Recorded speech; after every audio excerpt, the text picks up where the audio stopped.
Hello दोस्तों, चलिए आज के लेक्चर में हम जानेंगे कि एक टेंडर नोटिस में कौन सी जानकारी इंक्लूड होनी चाहिए। ये पढ़ेंगे बैठ के आराम से अपने अपने घर, और आपके साथ रहेंगे आपके अपने अविनाश सर। तो देर किस बात की, फटाफट शुरू कर देते हैं आज का लेक्चर। अगर आप कोई भी टेंडर नोटिस पेपर में पब्लिश कर रहे हो तो वो नोटिस में क्या क्या चीजें आपको इंक्लूड करनी है, ये सब चीजें आसानी से मैं आपको समझाऊंगा और आप समझ जाओगे। इसकी गारंटी मैं आपको दे रहा हूँ। बस आप एक चीज की गारंटी लेना कि चैनल को अभी तक सब्सक्राइब नहीं किया है तो फटाफट कर लीजिए और अपने सारे दोस्तों के साथ शेयर कीजिए। चलिए शुरू करते हैं। टेंडर नोटिस में क्या क्या होना चाहिए, points to be include in tender notice. अगर एग्जाम में पूछा जाए कि कौन से पॉइंट्स टेंडर नोटिस में इंक्लूड होने चाहिए, तो पहला पॉइंट है, यहाँ पे देख सकते हो, नेम ऑफ अथॉरिटी। कौन सा डिपार्टमेंट, कौन सी कंपनी ये टेंडर निकाल रही है उसका नाम जरूरी है। देखिए, this helps the contractor to know under whom he has to work. जो भी कॉन्ट्रैक्टर है उसको पता चलेगा कि कौन सी फर्म है, कौन सी कंपनी है, या कौन वो अथॉरिटी है जिसके साथ कॉन्ट्रैक्टर को काम करना है। अब इसका फायदा क्या होता है, it helps for further coordination during the work execution. तो जो कंपनी और कॉन्ट्रैक्टर है इनके बीच का कोऑर्डिनेशन सही रहेगा अगर ये कॉन्ट्रैक्टर को बात पता है तो। दूसरी चीज क्या इंक्लूड करनी है, नेम ऑफ वर्क और लोकेशन। अब इसमें क्या आएगा, this two factors are very important. ठीक है, ये तो जनरलाइज चीज लिखी है मैंने यहाँ पे, ये दो चीजें बहुत इंपॉर्टेंट होती है। ठीक है, वैसे देखा जाए तो सभी चीजें इंपॉर्टेंट ही रहती है। As some contractors are specialist in particular work like road, building, ETC. तो कैसे होता है, जो कॉन्ट्रैक्टर्स रहते हैं ना उनका कुछ स्पेशलिटी रहता है। जैसे कि कोई कॉन्ट्रैक्टर बस रोड का, कोई कॉन्ट्रैक्टर बस बिल्डिंग का कंस्ट्रक्शन करता होगा, उनको उसमें एक्सपीरियंस ज़्यादा है। तो वो लोग अगर देखेंगे कि नाम क्या है काम का, अगर बिल्डिंग रिलेटेड है तो बिल्डिंग में जो स्पेशलिस्ट है वो थोड़ा इनिशिएटिव लेगा। अगर रोड का काम है तो रोड जिसने ज़्यादा टाइम कंस्ट्रक्ट करवाया हो तो ऐसा कॉन्ट्रैक्टर उस काम के लिए अप्रोच करेगा। तो the name of work will help them to assess whether work is within their expertise और नॉट। तो यहाँ पे आपको नाम जो है वर्क का डालने से फायदा क्या होगा, कॉन्ट्रैक्टर को पता चलेगा काम कौन सा है। अगर रोड का है तो उसने उसमें ज़्यादा काम किया हो तो ही अप्रोच करेगा, अदरवाइज इग्नोर करेगा। तो जिनका एक्सपर्टी है वही कॉन्ट्रैक्टर रीच हो जाएंगे। ये नेम ऑफ वर्क और लोकेशन का फायदा होता है। तीसरी चीज, एस्टिमेटेड कॉस्ट आपको वहां पे डालनी है। This will indicate the volume of project. मतलब प्रोजेक्ट लार्ज स्केल का है, स्मॉल स्केल का है, किससे पता चलता है, एस्टिमेटेड कॉस्ट से। It will enable the contractor to assess whether the work is too big or too small। तो कॉन्ट्रैक्टर को अमाउंट अगर ज़्यादा लगी तो वो सोच सकते हैं कि भाई साहब ये प्रोजेक्ट जो है ना ये बड़ा प्रोजेक्ट है ना। ज़्यादा तो प्रोजेक्ट अमाउंट से ही डिफाइन किए जाते हैं, ज़्यादा बड़ा है कि छोटा प्रोजेक्ट है।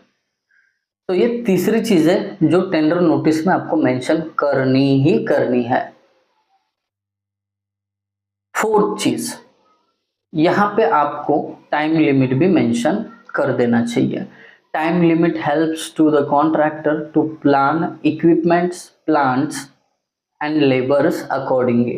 अगर टाइम स्पैन कम है तो लेबर्स वगैरह ज़्यादा अप्लाई करने पड़ेंगे, इक्विपमेंट्स ज़्यादा यूज़ करने पड़ेंगे। तो टाइम स्पैन आप टेंडर नोटिस में डाल दो तो कॉन्ट्रैक्टर को पता चलेगा टाइम कम है तो लेबर कितने उनको यहाँ पे एम्प्लॉय करने हैं।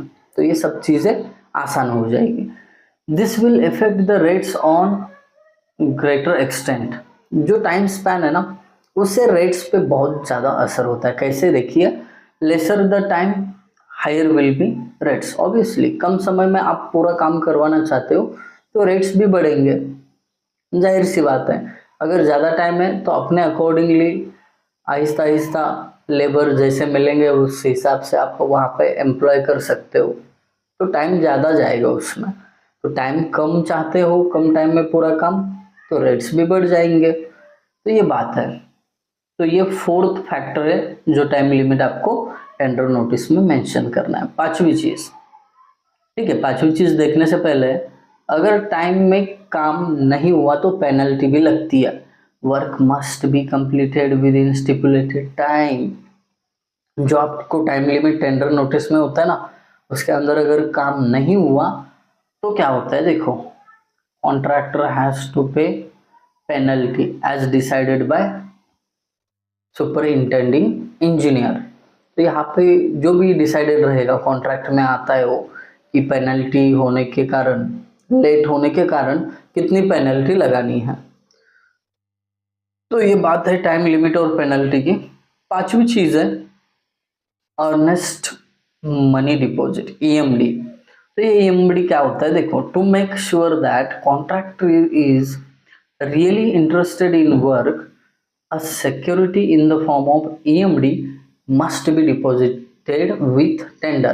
देखिए, जैसे ही आप टेंडर निकालोगे वो फ्री ऑफ कॉस्ट एप्लीकेशन होगा ना, तो सभी कॉन्ट्रैक्टर डाल देंगे, बट वहीं पे आप अर्नेस्ट मनी डिपॉजिट मतलब सिक्योरिटी डिपॉजिट रखोगे, तो जिनको इंटरेस्ट है वही लोग वो पैसा भर के टेंडर भरेंगे। अदरवाइज जिनको इंटरेस्ट नहीं है वो बोलेंगे क्या है फालतू में ये अर्नेस्ट मनी डिपॉजिट, यानी पैसा भरना है, तो हम नहीं करेंगे। इसका मतलब उनका इंटरेस्ट था ही नहीं, तो वो एलिमिनेट करने के लिए अर्नेस्ट मनी डिपॉजिट ज़रूरी है।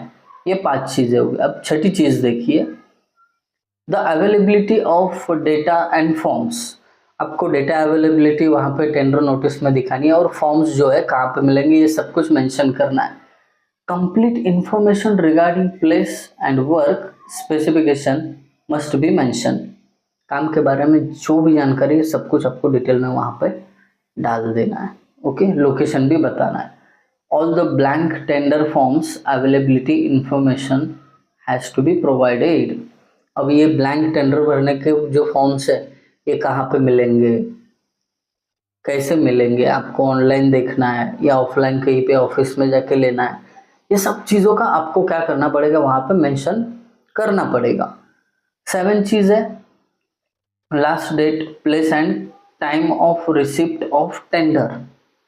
अब लास्ट डेट ऑफ सबमिशन क्या है, ये सब चीज़ें भी आपको मेंशन करनी पड़ेगी।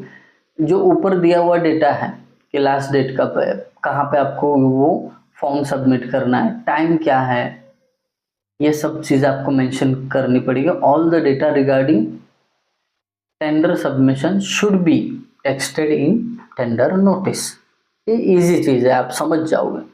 8वीं चीज़, the right to reject the tender. कभी कभी ऐसी परिस्थिति हो जाती है कि कंपनी या जो भी ओनर है उनको वो टेंडर कैंसिल करना पड़ता है, तो वो चीज़ जो है आपको टेंडर नोटिस में बकायदा मेंशन करनी पड़ेगी। क्या, the authority should make it clear that the rights to reject any or all tenders without assigning any reasons is reserved. इसका मतलब ये होता है कि जो भी अथॉरिटी टेंडर पब्लिश कर रही है उसके पूरे अधिकार रहेंगे किसी भी वक्त टेंडर को कैंसिल करने का, वो भी विदाउट गिविंग एनी रीजन, कोई किसी को एक्सप्लेनेशन दिए बिना वो टेंडर को कैंसिल कर सकते हैं। अब इसके अलावा इसके साथ cost of blank tender set, mode of submission, condition must be mention in the tender notice. तो ये सब चीज़ें इंक्लूडेड रहनी चाहिए कहाँ पे, एक टेंडर नोटिस में। So that's it about the tender notice. ये सारी चीज़ें आप समझ गए होंगे। अगर समझ गए हो तो ज़रूर अपने दोस्तों के साथ शेयर करना और एक प्यारा सा कमेंट कर देना। Thank you guys for watching video. Thank you so much.